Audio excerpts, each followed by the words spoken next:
So there should be some things that you all should know about me beyond what was said. I grew up in the hood in Miami, in a poor neighborhood. I came from a community in which drug use was prevalent. I kept a gun in my car. I engaged in petty crime. I used and sold drugs.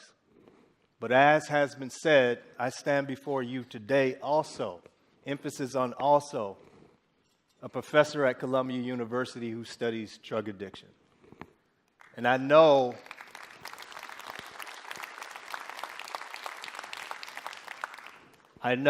what some of you all are wondering, especially the ones who haven't Googled me yet. How in the world did you get from there to here? Fortunately, there were a few key decisions in my life that changed my course. After high school, I joined the Air Force, and joining the Air Force started me on the path of higher education. And I ultimately earned a Ph.D. in neuroscience. You see, I studied neuroscience specifically so I could solve the drug addiction problem. See, I fully believe that the crime and poverty in my community was a direct result of crack cocaine. And so I reasoned that if I could solve or cure drug addiction, I could fix crime and poverty in my community. So I was told, and I fully believed, that drugs like crack cocaine were so addictive that the user only needed one hit to become addicted.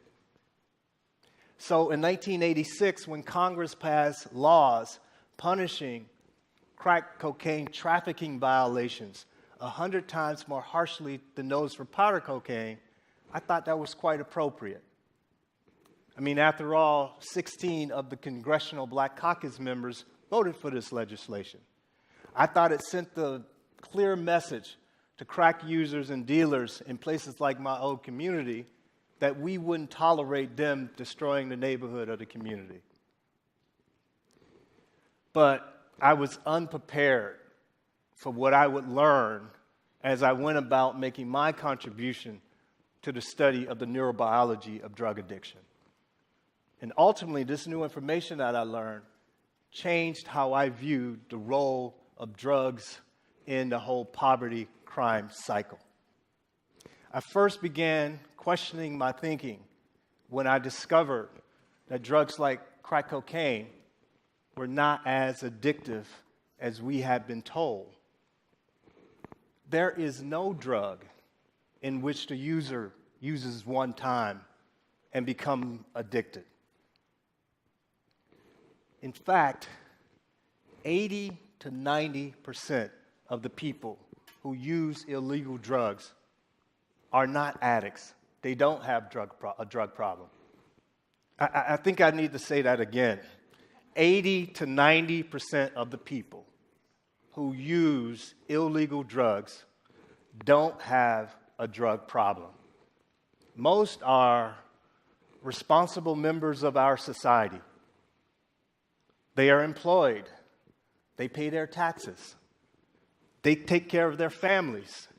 And in some cases, they even become president of the United States.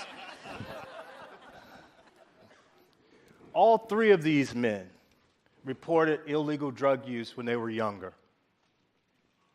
Now, my point is not to besmirch or tarnish the reputation of these men. They all serve their country. My point is this: their drug use did not result in an inevitable downward spiral leading to debauchery and addiction. And the experience of these men is the rule, not the exception.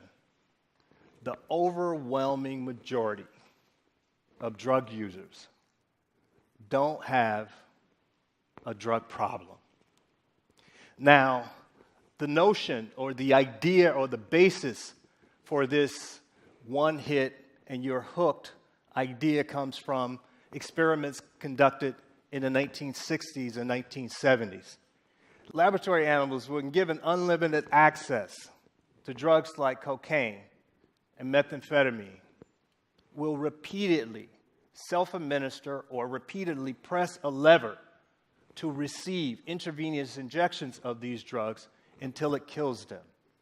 These early experiments provided evidence for the drug-seeking until death notion. But that's not the whole story. In the cages in these experiments that I'm explaining or describing contain nothing else but a lever leading to intravenous drug injections. The most interesting part of the story for me, however, is what happened when the animals were presented with an alternative as well as the drug lever. The alternative being something like a sexually receptive mate or a sweet treat. When given an option, animals do not self-administer drugs until death. In fact, the animals will often take the non-drug alternative over the drug. We followed up these experiments in my laboratory using human research participants. We recruited crack cocaine addicts from New York City. By the way, my use of the term addict conforms to the DSM definition of substance use disorder. And equally important, we met all human subjects and regulatory requirements before initiating these experiments. So we brought the cocaine users into the lab. We gave them a choice between $5 and a hit of cocaine, crack cocaine, worth more than $5. We repeated this with each person many times over several days. What we found was that the crack cocaine users chose to take drug on about half of the occasions and money on the other half of the occasions. Even a nominal amount of money was enough to deter crack cocaine addicts from taking drug on at least half of the occasions. Not exactly the insane anything for a hit behavior that I was taught that crack cocaine users would display. We next recruited methamphetamine addicts and repeated that same experiment. Just like the crack cocaine users, the methamphetamine users chose to take methamphetamine on about half of the occasions and money on the other half of the occasions. We next raised the cash reward to $20. And when $20 was the alternative, the methamphetamine users almost never took the drug. They predominantly took the money. Just like the laboratory animals, when presented with an attractive alternative, even people diagnosed with drug addiction do not choose to take the drug. Stated another way, attractive alternatives dramatically decrease drug use. These were definitely not the results that I was expecting when I set out to solve the drug addiction problem. So, since my time in the hood, I had always viewed the plight of my family and community through the lens of those bad drugs. I even perpetuated the narrative that drugs were the problem. So you can imagine my shock and confusion as I started to uncover evidence that crime and poverty were mostly independent of drug use. I mean, crime was in poor communities long before crack cocaine ever hit the streets. And annual FBI statistics clearly show that the overwhelming majority of prisoners were not addicted or intoxicated during the time of their crime. And as I think back over my family situation growing up. We certainly were poor well before drugs ever entered the picture. And I certainly engaged in petty crime. But it had nothing to do with drug addiction. It was about money and status.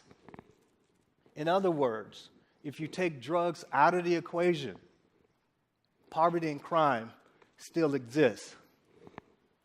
It's not drug addiction causing people to commit crime. It's other factors. So, to make matters worse, drug laws are not uniformly enforced across all segments of our society. And this perpetuates the cycle of poverty and crime. The popular notion is that poor black people use crack cocaine, while wealthier white people tend to use powder cocaine. And in 1988, Congress extended the crack cocaine law such that we now punished possessions of crack cocaine 100 times more harshly than those for powder cocaine. Scientifically, it makes no sense. Crack and powder cocaine are the same drug. They both have pharmacological, predictable effects. As the dose of either are increased, so too are the effects on blood pressure, heart rate, euphoria, addictive potential, you name it. It's true that smoking crack cocaine produces a more intense effect than swallowing or snorting powder cocaine. But that increased intensity is due to route of administration, not the drug itself. Because injecting powder cocaine dissolved in water produces the identical intense effects as smoking crack cocaine. And those same laws require that anyone caught with even small amounts of crack cocaine were required to serve a minimum of 5 years in prison. But that's not even the real injustice. Here's the real injustice. The real injustice is this. More than 80% of the people convicted under these laws were black, despite the fact that most users of all forms of cocaine are white. This selective targeting and racial discrimination has contributed to the horrifying statistic that 1 in 3 black males can expect to spend time in prison. I'm a father of 3 black sons. One has spent time in jail because of drug laws. The same number, by contrast, for white boys is about 1 in 20. So the question becomes, what do we do about this shameful situation? We can do at least 3 things that would have an immediate positive impact. First, my research shows that attractive alternatives can decrease drug use because meaningful employment is one of the most important attractive alternative reinforcers. Providing viable economic opportunities will go a long way in decreasing drug abuse. Second, I believe we should decriminalize all drugs. Decriminalization would be like treating drugs like a traffic violation. Someone might be required to pay a fine if they're caught with possessing illegal drugs, but they will not be subjected to criminal prosecution. When you consider this fact, each year we arrest 1.5 million people in this country for drug law violations, and 80% of those folks are for simple drug possession. Decriminalization of possession would have a huge impact. Countries such as Portugal and the Czech Republic have already decriminalized drugs. Their drug using rates and overdose rates are lower than ours in the United States and are equal to or lower than their European neighbors. But under decriminalization, significant portions of their society are not stigmatized, marginalized, and unfairly incarcerated. If our goal in the United States is to have a legal system that treats everyone fairly, one that's just, then we must change the way we criminalize and selectively enforce drug laws. Third, I believe science should be driving our drug policy and drug education, even if it makes you and me uncomfortable. The first step is to be honest about drug use.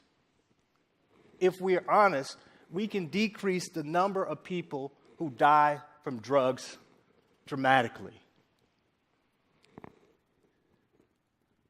Here's just one example of about being honest.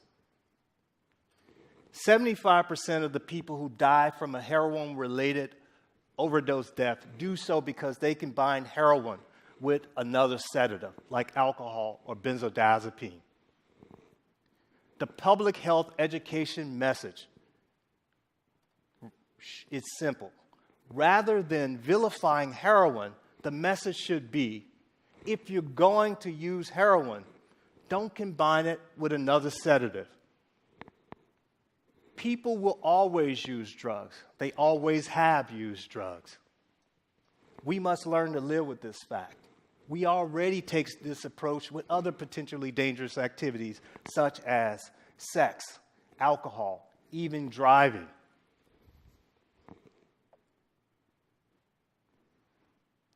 I've come a long way since the mean streets of Miami, and even a longer way since the starry-eyed young man who wanted to eradicate drugs as the best way to deal with the drug problem.